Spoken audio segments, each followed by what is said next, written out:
आहार नाल में भोजन का पाचन। तो सबसे पहले देखेंगे बच्चों की जो मुख है या मुख गुहा है उसमें भोजन का पाचन कैसे होता है। तो मुख के द्वारा भोजन को अंतर्ग्रहण किया जाता है, यानी कि आप लोगे मुख के द्वारा, और दांतों को द्वारा क्या किया जाता है बच्चों, आपको पता ही है कि भोजन को पीसा जाएगा।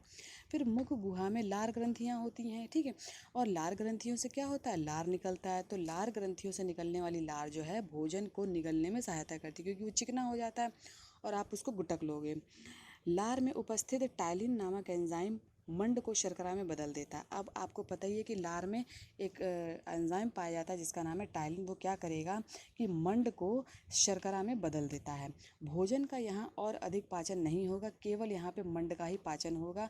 मुख गुहा में पिछले भाग अर्थात ग्रसनी के अंतिम भीतरी छोर पर निगल द्वार भोजन लसलसी अवस्था में आगे बढ़ता है। अब जब ये चिकना हो जाता है तो ये आगे बढ़ता है, निगल द्वार के द्वारा कहाँ पहुँचेगा, ग्रासिका या फिर ग्रास नली में पहुँचेगा।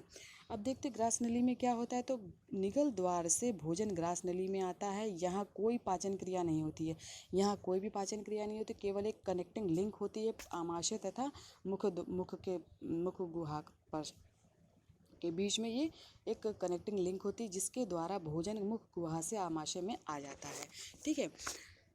अब नेक्स्ट आता है बच्चों आमाशय। आमाशय में भोजन आते ही गैस्ट्रिन नामक हार्मोन निकलता है। कौन सा हार्मोन निकलता है, गैस्ट्रिन नामक हार्मोन निकलता है, जो जठर ग्रंथियों को सक्रिय कर देता है, यानी उन्हें एक्टिव कर देता है। उन्हें कहता है अब तुम काम करो। जठर ग्रंथियों से जठर रस निकलता है। जठर रस में कौन कौन से पदार्थ पाए जाते हैं, जैसे HCl है, पेप्सिन है या रेनिन नामक एंजाइम होते हैं। और HCl भोजन के माध्यम को अम्लीय कर देता है।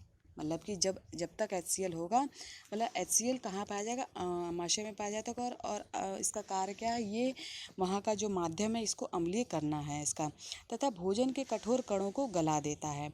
ये अक्रिय पेप्सिन अर्थात पेप्सिनोजिन को क्रियाशील बनाता है, यानी कि जो वहाँ पे पेप्सिन पड़ी हुई है इनएक्टिव फॉर्म में, उसको पेप्सिनोजिन में परिवर्तित कर देगा और वो क्रियाशील हो जाएगी। जो पेप्सिन प्रोटीन को क्रियाशील करता है, पेप्टीन प्रोटीन पर क्रियाशील है, ठीक है। और प्रोटीन को पेप्टोन्स तथा पेप्टाइड्स में बदल देती है। देखिए जैसे प्रोटीन है, प्रोटीन में क्या हुआ, पेप्सिन ने क्रिया करी और HCl ने, तो ये पेप्टोन्स तथा पेप्टाइड्स में परिवर्तित हो गया, ठीक। और रेनिन दूध को फाड़ कर उसमें घुली कैसीन को अलग कर देता है। जो रेनिन जो एंजाइम है वो क्या करेगा, जो दूध होता है ना उसको अलग अलग उसको फाड़ करके एकदम अलग कर देता है और एक क्या कहते हैं घुली हुई केसीन को अलग कर देगा, ठीक है। अब बच्चों देखते हैं कि जिससे आगे उसका आगे पाचक हो सके।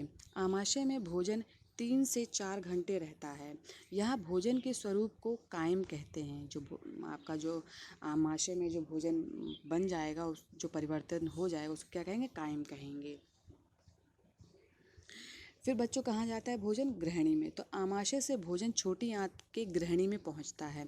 ग्रहणी में क्या होता है बच्चों, अग्न्याशय से निकलने वाला अग्न्याशय रस पहुँचता है और यकृत से निकलने वाला पित्त रस पहुँचता है, ठीक है। अब जो पित्त रस है, पित्त रस में कोई एंजाइम नहीं होता है, फिर भी भोजन के पाचन में इसकी महत्वपूर्ण भूमिका है। अब ये पूछा जा सकता है कि जो क्या कहते हैं पित्त रस है, इसमें कौन सा एंजाइम पाया जाएगा, तो आप कहोगे कोई भी नहीं। लेकिन ये भूमिका कैसे निभाएगा, ये भोजन के माध्यम को अम्लीय से बदलकर क्षारीय बना देता है। अग्न्याशिक रस में पाए जाने वाले सभी एंजाइम क्षारीय माध्यम में ही सक्रिय होते हैं। यहाँ पर कायम को अग्न्याशिक रस में उपस्थित एंजाइम द्वारा निम्न परिवर्तन किया जाता है, ठीक है। जैसे जो ट्रिप्सिन है ये भोजन की प्रोटीन्स, पेप्टोन्स आदि पर क्रिया करता है। जो ट्रिप्सिन एंजाइम है ये क्या करेगा, जो भोजन में उपस्थित प्रोटीन्स हैं और जो पेप्टोन्स जो टूट के बन चुके हैं उनमें ये क्रिया करेगा। दूसरा एंजाइम है बच्चों लाइपेज। ये भोजन की वसा पर, किस पे, वसा, यानी कि जो आप घी, दूध या तेल मतलब कि आपके भोजन में मिल जाता है, तो वसा पर क्रिया कर उसे वसीय अम्ल एवं ग्लिसरॉल में बदल देता है। तो किस में बदलेगा, वसा किस में परिवर्तित हो जाए, ग्लिसरॉल एवं अम्ल में बदल जाएगा, वसीय अम्ल में। नेक्स्ट है बच्चों अमाइलोप्सिन। ये कार्बोहाइड्रेट पर क्रिया करेगा और उन्हें माल्टोज एवं अन्य शर्कराओं में बदल देता है। किस पे बदलेगा, माल्टोज तथा अन्य दूसरे भी शर्करा जो हैं, जो मतलब कि सरल फॉर्म में रहेंगे, उनमें ये बदल देता है, ठीक बच्चों, अब देखते हैं इलियम। भोजन जो ग्रहणी में भोजन के लगभग सभी अवयवों पर क्रिया प्रारंभ हो जाती है तथा अधिकांश पाचन हो जाता है। इसके पश्चात छोटी आंत के शेष भाग यानी इलियम कहते हैं, जो कि जो बचा हुआ भाग उसे इलियम कहेंगे। उसमें उपस्थित ग्रंथियों द्वारा स्थापित आंत्र रस में उपस्थित निम्नलिखित एंजाइम अधपचे भोजन पर क्रिया कर जाता है। अब छोटी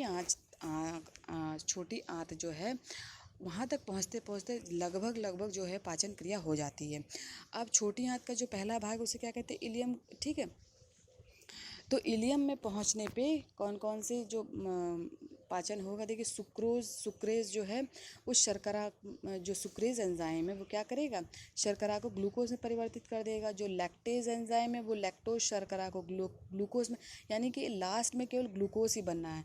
या माल्टेज जो है वो माल्टोज शर्करा को ग्लूकोज में परिवर्तित करेगा। और इरैप्सिन, क्या नाम है, इरैप्सिन जो है वो शेष जो बची प्रोटीन है उसको अमीनो अम्ल में परिवर्तित कर देगा। तो जो लास्ट में हमें मिल रहा है, जो सरल पदार्थ हमें मिल रहे हैं जटिल से, वही केवल हमारी जो बॉडी है, हमारा जो शरीर है उसे अवशोषित करने के लिए सक्षम है। अब बच्चों जो बचे हुए भोजन का अवशोषण है वो कहाँ होगा, छोटी आंत में भोजन का पाचन पूरा होने के पश्चात बचा हुआ भोजन रसांकुरों द्वारा अवशोषित किया जाता है। यानी कि जो छोटी छोटी जो संरचनाएं पाई जाती हैं अंगुली के आकार की छोटी आंत में, उससे क्या होगा, अवशोषण होगा पदार्थ का। अब बच्चों बड़ी आंत देखते, तो बड़ी आंत गुदा तथा गुदाद्वार, आहार नाल के इस भाग में अपच तथा अपशिष्ट भोजन में से जल का अवशोषण होता है। अपशिष्ट को मल के रूप में कुछ समय तक रोका जा सकता है। यानी जो अपशिष्ट पदार्थ निकल रहा है भोजन के पाचन के बाद, उसको आपका शरीर जो है कुछ समय तक के लिए रोक लेगा। फिर बाद में उसका जो आपका जो शरीर है वो बहिक्षेपण कर देता है उस अपच भोजन का। ठीक, पचे हुए भोजन का स्वांगीकरण होगा, यानी कि आपके जो कोशिकाएं हैं उसको वो अंतर्ग्रहण करेगी। पचा हुआ भोजन जो अवशोषित होकर के कोशिकाओं के जीव द्रव्य तक पहुंचता है। इस भोजन के तत्वों को जीव द्रव्य के स्वरूप में आत्मसात यानी विलीन कर लिया जाता है। और इस क्रिया को बच्चों क्या कहते हैं, स्वांगीकरण कहते हैं। तो एक प्रश्न बनता है कि बच्चों स्वांगीकरण क्या होता है। तो स्वांगीकरण बच्चों जो कोशिका के जीव द्रव्य तक पहुंचा हुआ भाग भोजन के तत्वों को जीव द्रव्य के स्वरूप में आत्मसात कर लेने की क्रिया को क्या कहता है, स्वांगीकरण कहलाता है। धन्यवाद बच्चों आज की कक्षा के लिए। कोई भी प्रॉब्लम हो बच्चों समझने में तो आप ग्रुप में डाल करके पूछें।